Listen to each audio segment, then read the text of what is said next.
is September 13th. It's a Thursday. It's like week 3 or something into school, first semester.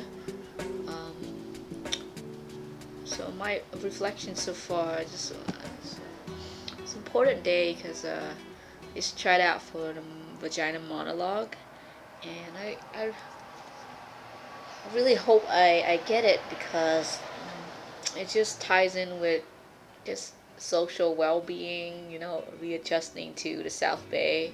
I moved from Berkeley down here, so it's very different, and it's just I think for the first couple of months it's kind of like culture shock. One day today I went to the library to figure out how to do research online. I think things are going fine. I bumped into one of a friend from Queer Nation, and she basically provided me with several numbers, leads for to set up interview. One of them is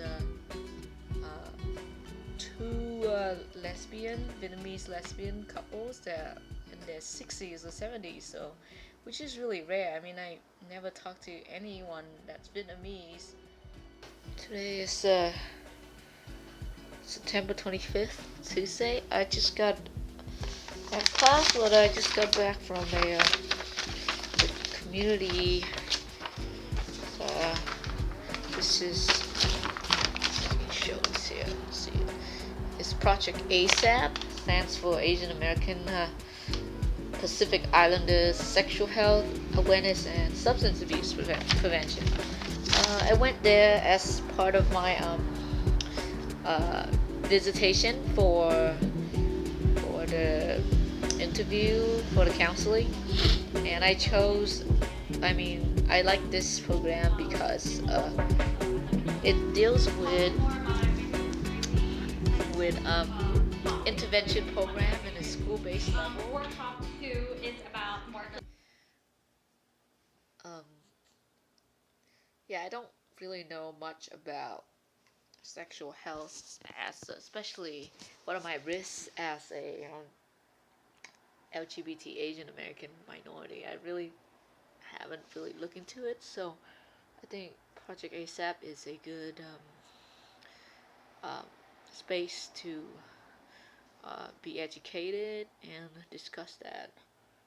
And some of the reasons why I think this model works for certain clients. I'm sure that the model for the counselor and the client solely, what is it, 12 weeks counseling program, and they come in and things that are in kind of like the Vegas rule, things that stay inside the counseling process stay inside, and outside is strictly just professional. And I think that works for some cases, but for Asian American community in general, my intuitive senses, and I think the research shows that it's not effective in that way because the values but like just in general in that model I don't know if it's as effective, and I don't think it is. And the community outreach model works a lot better because it ties in the individual with the community, with the larger picture, with the social network. And just speaking from my experience, like walking into the workshop and being able to really discuss the issues pertaining to Asian Americans about sex, gender, sexuality, gender, race, class are really important. And I think the model works for some clients like myself. Like I really need to talk about issues and really to use my critical skills. I don't believe that the point of the counselor is to make the client believe that they're the one changing, but it's actually the counselor. That's bullshit. That's complete bullshit.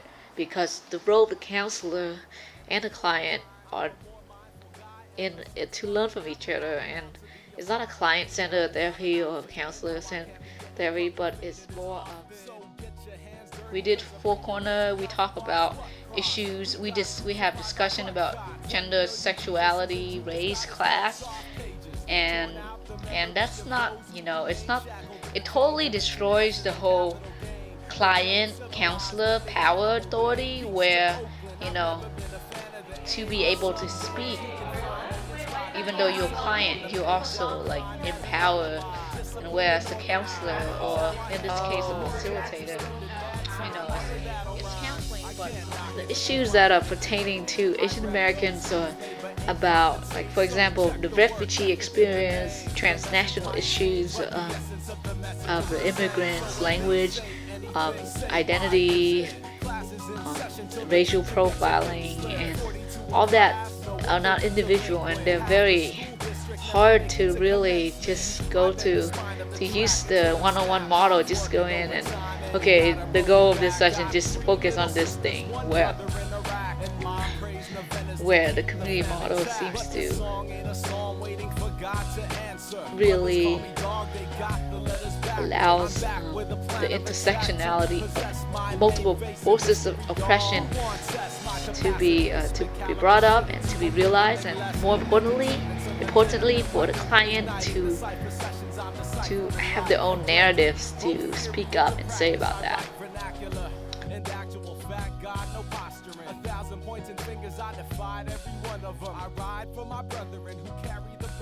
Of a future uncertain till the fall of the curtain. You better move. Hold your head high, soldier, it ain't over yet. That's why we call it a struggle. You're supposed to sweat. Check the work ethic.